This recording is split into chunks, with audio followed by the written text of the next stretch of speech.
ప్రభువునందు ఆనందించి ఆయన్ని సన్నుతించుట ద్వారా బంధకాలు తెగిపోతాయి. పౌలు శీలలు చెరసాల్లో ఉన్నప్పుడు వారు ప్రార్థించారు, కీర్తనలో పాడి సంతోషించారు. యాకోబు రాసిన పత్రిక 5వ అధ్యాయము 13వ వచనంలో ఇలా రాయబడి ఉంది: మీలో ఎవనికైనాను శ్రమ సంభవించినా అతడు ప్రార్థన చేయవలెను, ఎవనికైనాను సంతోషము కలిగినా అతడు కీర్తనలు పాడవలెను అన్నాడు. శ్రమ సంభవించినప్పుడు ప్రార్థన చేయాలి, సంతోషం కలిగినప్పుడు కీర్తనలో పాడాలి. పౌలు శీలలు చెరసాల్లో ఉన్నప్పుడు ఈ రెండూ చేశారు. స్తోత్రం చెప్పండి గట్టిగా. మీరు నీరసంగా చెబితే కాదు, కొంచెం ఈరోజు మీరు గట్టిగా చెప్పాలి. శ్రమ సంభవించినప్పుడు ప్రార్థన చేయమన్నాడు, సంతోషం కలిగితే కీర్తన పాడమన్నాడు. ఈ రెండు చేశారు వాళ్ళు చెరసాల్లో. కాళ్ళు చేతులు కదలకుండా బొండ వేసి బిగించి వాళ్ళని కొట్టి తీవ్రంగా చిత్రవద చేసి చెరసాల్లో వేశారు పౌలు శీల ఇద్దరిని.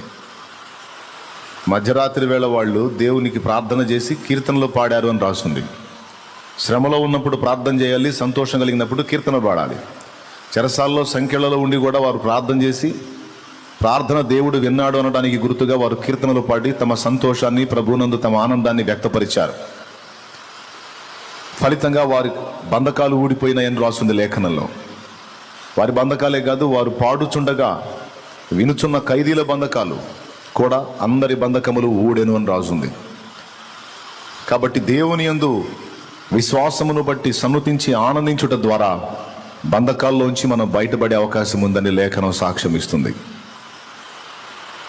ఇట్లా ప్రభువునందు ఆనందించుట ద్వారా బహుళ ప్రయోజనం ఉంది. చెప్పండి, వరుసగా చెప్పండి. దేవుని యందు మనం ఆనందించటం ద్వారా ఏమేమి లాభాలు ఉన్నాయి? మొట్టమొదటిది నెహెమ్యా ఏం చెప్తున్నాడు?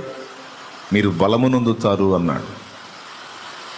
ఆత్మబలం కావచ్చు, భౌతిక బలం కావచ్చు, సంథింగ్ ఏదైనా బలం కలిగిద్ది అన్నాడు. రెండవది, ప్రభువునందు ఆనందించడం ద్వారా ఏం జరుగుతుంది? ఏదో ఒకటి జరుగుతుంది. ఎవరు చెప్పట్లా?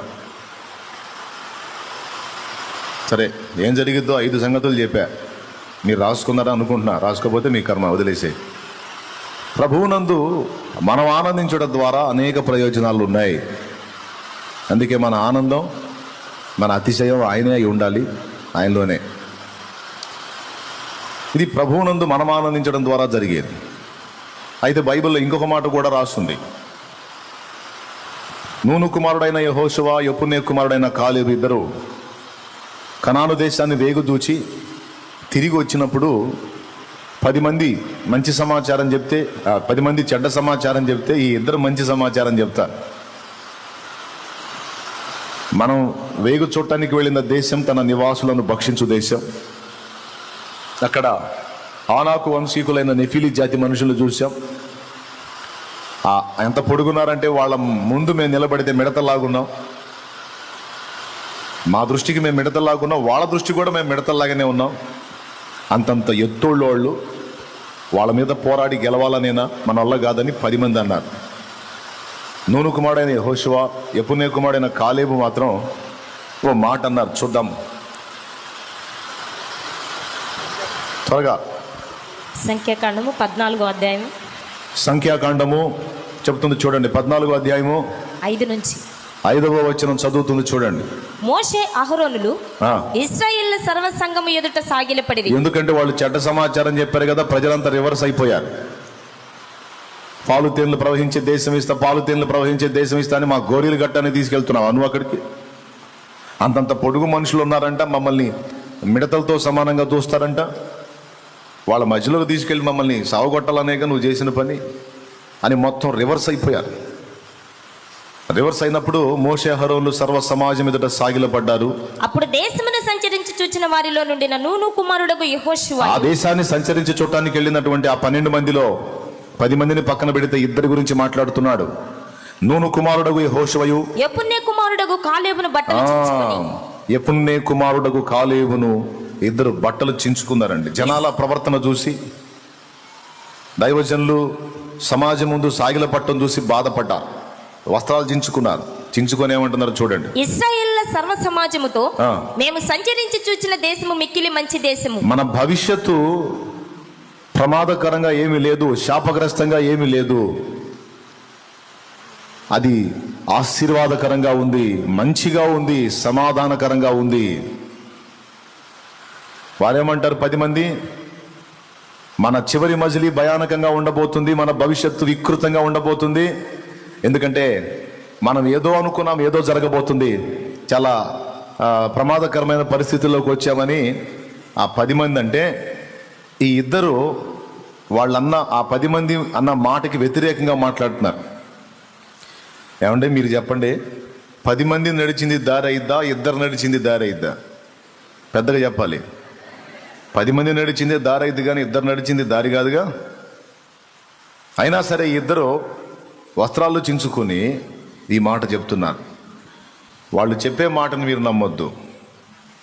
వాళ్ళు ఎంత పొడుగుంటే ఏమి, ఎంత లావుంటే ఏమి, ఎంత బలశాలు అయితేనేమి,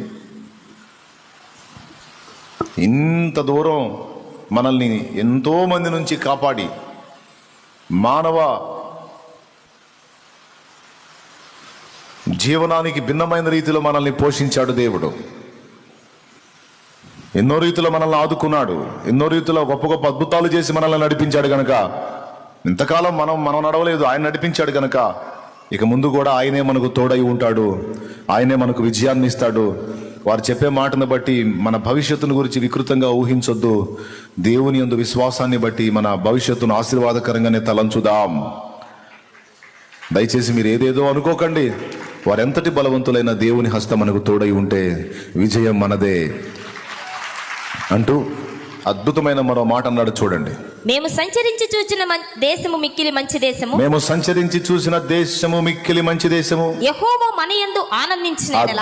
అద్దుగో నెహెమ్యా ఏమన్నాడు? 8:10 యెహోవా యందు ఆనందించుట ద్వారా మనం బలం పొందుతామన్నాడు.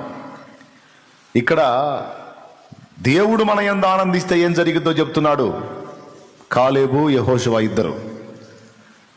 మనం దేవుని యందు ఆనందించటం అనేది ఒకటి ఉంది, దేవుడు మన యందు ఆనందించుట అనేది కూడా ఒకటి ఉంది. దేవుడు మన యందు ఆనందిస్తే ఏం జరిగిద్ది అనే ఒక్క మాటను మనం తీసుకుంటే బోల్డ్ అంత సబ్జెక్ట్ ఉంది ఆ ఒక్క పాయింట్లో. దేవుడు మన యందు ఆనందించాలి. ఆనందిస్తే ఏం జరిగిద్దంటే అక్కడ చెప్పాడు చూడండి, యెహోవా మన యందు ఆనందించిన ఎడల ఆ దేశములో మనల్ని చేర్చి దానిని మనకిచ్చు. ఆ దేశములో మనల్ని చేరుస్తాడు, దాన్ని మనకిస్తాడు. అది పాలు తేనెలు ప్రవహించు దేశం. అది వాళ్ళు అప్పటికే చేరారా లేకపోతే భవిష్యత్తులో చేరతారా చెప్పండి. అందరు కలిసి ఒకసారి స్తోత్రం చెప్పండి. ఇంకొకసారి చెప్పాల్సిందే. ఈ ఒక్కరోజు ఏమనుకోవద్దు, ఇంకోసారి చెప్పండి. అది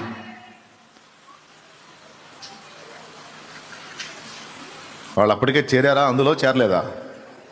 చేరేది భవిష్యత్తా లేకపోతే ప్రస్తుతమా? వారికి కనాను దేశంలోనికి చేర్చబడుట అనేది వారి భవిష్యత్తా, వారి ప్రస్తుతమా? పెద్దగా చెప్పాలి. ఆ భవిష్యత్తుని గురించి శుభవచనాలు పలుకుతున్న వాళ్ళెవరు? యెహోషువ, కాలేబు. భవిష్యత్తును గురించి దరిద్రపు మాటలు పలికింది ఎవరు? చెడ్డ సమాచారం చెప్పింది ఎవరు? ఆ 10 మంది ఇశ్రాయేలు పెద్దలు. ప్రియులారా, మనల్ని బట్టి కానీ మన పరిస్థితులను బట్టి కానీ మనం ఆలోచించుకున్నప్పుడు మన భవిష్యత్తు భయానకమే. కానీ మనం ఒంటిగా లేమే, మన ఒంటరిలం కామే. మనకు తోడై ఉండి పక్షిరాజు రెక్కల మీద తన పిల్లల్ని మోసినట్టు మనల్ని మోసి మనల్ని చంకనెత్తుకునే ప్రేమామూర్తి మనకున్నాడు కదా. నమ్మదగిన దేవుడు మనకున్నాడు కదా. ఆయన యందలి విశ్వాసాన్ని బట్టి ఆలోచించండి. ప్రతికూల పరిస్థితులు ఏమవుతాయి? కనుమరుగైపోతాయి. ఎందుకంటే మనం ఒంటరిగా లేవు. సైన్యములకు అధిపతి యెహోవా మనకు తోడై ఉన్నాడు. భూమి ఆకాశములకు సృష్టికర్త అయిన వాడు మనకు తోడై ఉన్నాడు. ఆయన కృప నీ మీద ఉంటే, ఆయన దయ నీ మీద కలిగితే, ఆయన నీ యందు ఆనందిస్తే నీకు ప్రతికూలంగా ఉన్న పరిస్థితులు సైతం నీకు అనుకూలంగా మారిపోయేటట్టు ఆయన చేస్తాడు. ఆయన చేయలేడా? నీకు నష్టములుగా ఉన్న పరిస్థితులను కూడా నీకు లాభంగా మార్చే దేవుడు ఆయన మారుస్తాడు. అంత సమర్థుడు ఆయన. అరే ఆయన మనకుంటే మీకేం పిచ్చా చేదస్తమా? నివాసులను భక్షించే దేశం కాదు, పాలు తేనెలు ప్రవహించే దేశం అది అన్నాడు. చివరికి ఎవరి మాట నెరవేరింది? విశ్వాసంతో పలికిన వీరి మాట నెరవేరిందా? దేవుణ్ణి సందేహించి సణిగి సర్వ సమాజం నాయకుల మీద తిరుగుబాటు చేసేటట్టు చేసినటువంటి వారి మాట నెరవేరిందా? ఎవరు చేరారు ఆ వాగ్దాన దేశంలోనికి? సందేహించి అనుమానించి దేవుని తక్కువ అంచనా వేసి మనుష్య రీతిని ఆలోచించే వాళ్ళు చేరారా? అమ్మో మన భవిష్యత్తు భయంకరం అన్న వాళ్ళు చేరారా?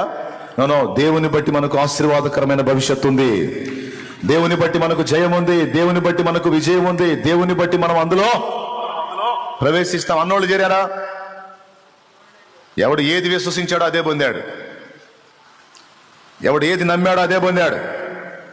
ఒకరేమో దేవుణ్ణి పక్కన పెట్టి మానవరీత్యా ఆలోచించి తాము భయపడి ఇతరులను భయపెట్టి మొత్తం అరణ్యంలో రాలిపోయారు.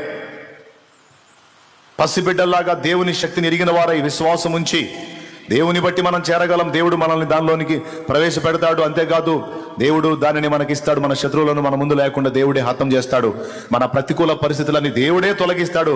మనం ఆయన పాదాలు పట్టుకుందాం, ఆయన సంతోషపడినట్లుగా మనం జాగ్రత్తలు తీసుకుందాం. ఆయన మన యందు ఆనందిస్తే చాలు, మన కోసం ఏదైనా చేయగలడని ఎంత అద్భుతమైన మాట పలికాడో చూడు, ఎంత ముఖ్యమైన మాట పలికాడో చూడు. ఈ మాట పలికిన వారు వాగ్దాన దేశంలో ప్రవేశించారు. ఈ దినములన్నిట ఏమండి, ఇశ్రాయేలు సర్వ సమాజంలో కనాను దేశం గురించి దేవుని బట్టి శుభ సమాచారం చెప్పినటువంటి ఇద్దరిలో ఒకడే యెహోషువ. మోషే తర్వాత నాయకుడిగా యెహోషువను దేవుడు నియమించి, ఆ యెహోషువకు సహకారిగా కాలేబునే దేవుడు నియమించి, వాళ్ళిద్దరి నాయకత్వంలో ఇశ్రాయేలు సర్వ సమాజాన్ని వాగ్దత్త దేశానికి చేర్చిన వాడు ప్రభువు. యెహోషువనే వాడుకున్నాడు అందులో చేర్చడానికి వాళ్ళని. ఎందుకంటే అంతమందిలో విశ్వాసాన్ని కనపరిచిన వ్యక్తులు ఇద్దరు, వారిలో ఒకడు యెహోషువ. చెప్పండి, మనం మెయిన్గా ఏది చూసుకోవాలి? అమ్మో ఆ పరిస్థితులు ఏమైపోతాయో, ఎట్లేమైపోతుందో, అమ్మో రేపు ఏం జరిగిద్దో, అయ్యో ఇది ఎలాగా అది ఎలాగా, అమ్మో అయ్యో అయ్యో కాదు. మనం ఆలోచించుకొని జాగ్రత్త పడాల్సింది ఒక్కటే, దేవుడు నా యందు ఆనందించే విధంగా నేనున్నానా లేదా అనేది ఒక్కడు చూసుకుంటే చాలు. మేజర్ పాయింట్ చెప్తున్నా, దేవుడు నన్ను బట్టి ఆనందించే విధంగా నేను మారు మనసు పొందానా, జాగ్రత్త పడ్డానా, ఆయన ఆనందించే విధంగా నేను అడుగులేస్తున్నానా, దేవుడు నన్ను బట్టి దుఃఖపడే స్థితిలో నేనున్నానా, సంతోషించే స్థితిలో నేనున్నానా అనేది చూసుకోవాలి.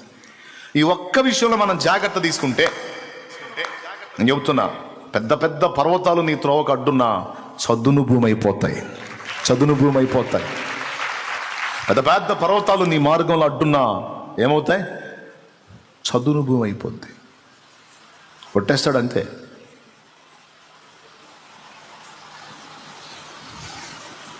అగాధ లోయలు నీ ముందున్నాయా,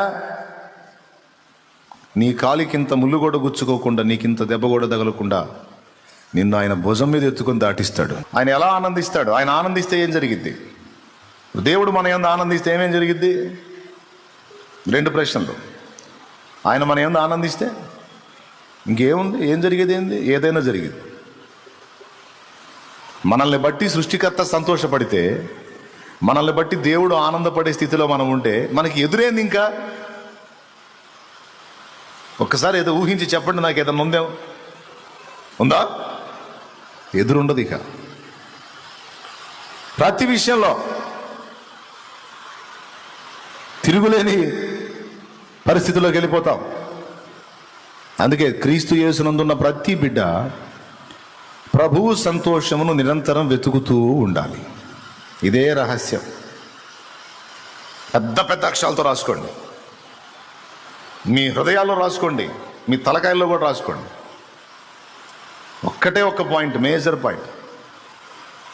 నీ ప్రభువు, నా ప్రభువు, మన ప్రభువు మనల్ని బట్టి సంతోషపడే విధంగా, ఆనందపడే విధంగా మనం అడుగులు వేయగలిగితే ఇక నీకు ఎదురు ఏది ఉండదు. కోటి దయ్యాలు ఏకమై కూటం పెట్టుకొని మీటింగ్ వేసుకొని మరి నీ మీదకి వచ్చిన 7 దారుల్లో పరారైపోతా, ఏది నిన్ను జయించజాలదు. చెప్తున్నాగా,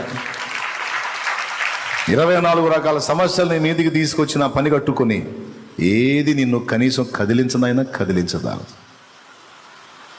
ఆయన నీకు తోడై ఉన్నాడు, ఆయన నిన్ను బట్టి ఆనందిస్తున్నాడు. ఇంకా అప్పుడు ఆయన నిన్ను బట్టి ఆనందిస్తే ఏముంటుంది?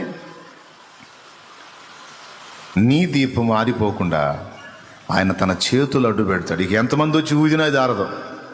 ఆయన మన యందు ఆనందించే విధంగా మనం అడుగులు వేసుకోవాలి. ఎప్పటికప్పుడు అదే చూడాలి.